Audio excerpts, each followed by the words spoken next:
Ibihe byiza cyane kuri dukurikiye muri iki kiganiro tugiye kuganira turebere hamwe umumaro wa biriya bishishwa by'amagi ari amagi y'inkoko burya agira umumaro biriya bishishwa bigira umumaro mu kuvura indwara zitandukanye z'umubiri ariko by'umwihariko indwara y'amagufa, indwara ifata amagufa ndetse n'abantu bakunda kurwara amenyo bya hato na hato. Ntimuze kujya kure muri iki kiganiro, turaza kugisoza nawe umaze kumenya uburyo ushobora kubibyazamo umuti ntiwongere kubijugunya ahubwo kubibona nk'umwanda bikakubera igisubizo cy'uburwayi ufite.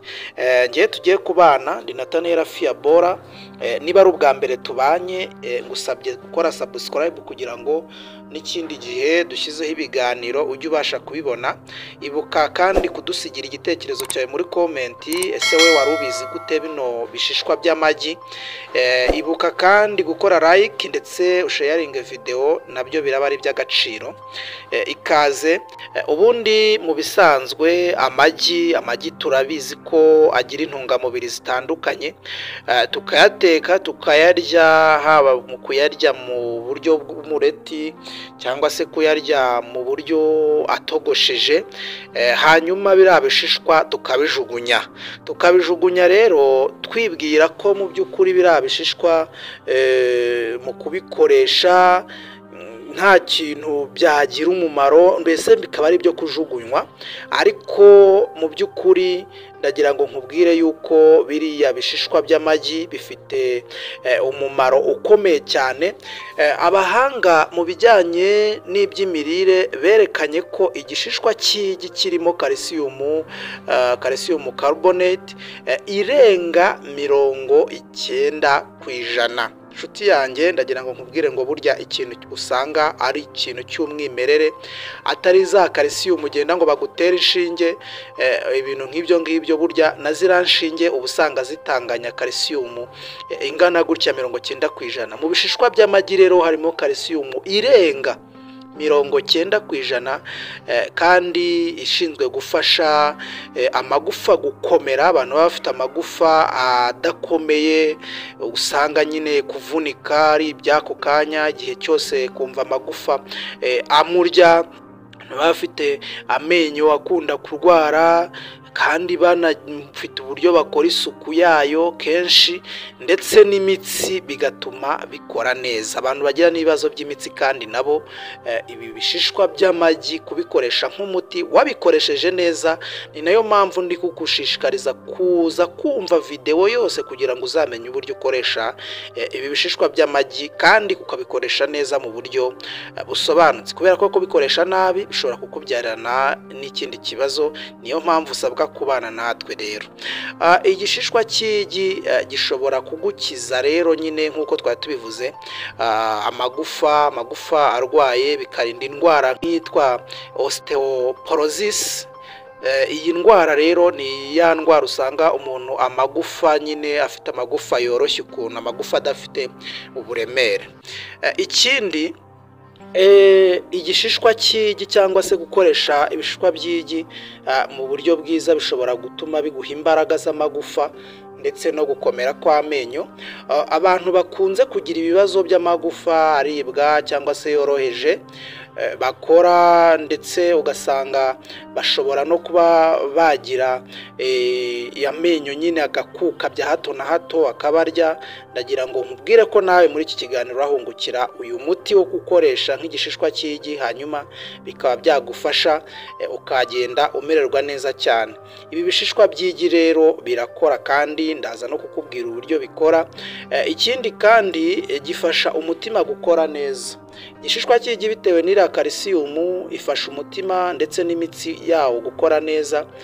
Iyo igishishwa cy'igi ugikoresheje neza gitanga intungamubiri zifasha amaraso gutembera neza ndetse no gutuma umuvuduko w'amaraso utagufata, babindi usanga umuvuduko w'amaraso ugenda ukaba mwinshi ukagera ku rwego rwo hejuru. Ntago byakubaho mu gihe waba ukoresha ibishishwa by'amagi nk'umuti kandi ukabikoresha neza cyane. Ikindi ni uburyo bwo kuba cyagufasha mu gukora uruhu rwiza. Hari abantu usanga uruhu rwaramaze gukanyarara, uruhu rwaramaze kugenda rutakaza ingufu cyangwa se rutakaza ubushobozi, hamwe indwara ifata ku ruhu ugasanga bibaye ikibazo. Ibyo nabyo biragenda bikagufasha cyane. Ikindi, ibishishwa by'amagi mu buryo byakoreshejwe neza bivura indwara cyangwa se bifasha indwara z'ubwonko ndetse n'imikorere y'imitsi. Calcium ivuye mu gishishwa cy'igi ifasha ubwonko gutambutsa amakuru neza hagati y'imitsi, hanyuma bigatuma umuntu atekereza neza, yibuka ibintu nk'ibyo. Ibi bituma rero umuntu agira ubwitonzi, agatekereza neza kandi ntahure n'indwara zifata imitsi. Ubundi gukoresha ibi bishishwa by'amagi ni umuti kamere kandi birinda n'umubiri kwangirika, bitewe n'uko igishishwa cy'igi gifite antioxidant nyinshi kandi ziremereye zifasha kurwanya udukoko ndetse no gusukura umubiri.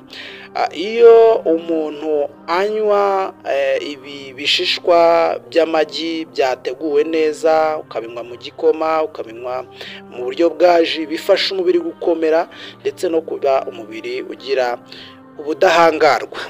Dore rero uburyo aya magi uyategura biriya bishishwa, hanyuma ugakora umuti ushobora kukuvura izo ndwara zose mvuze haruguru.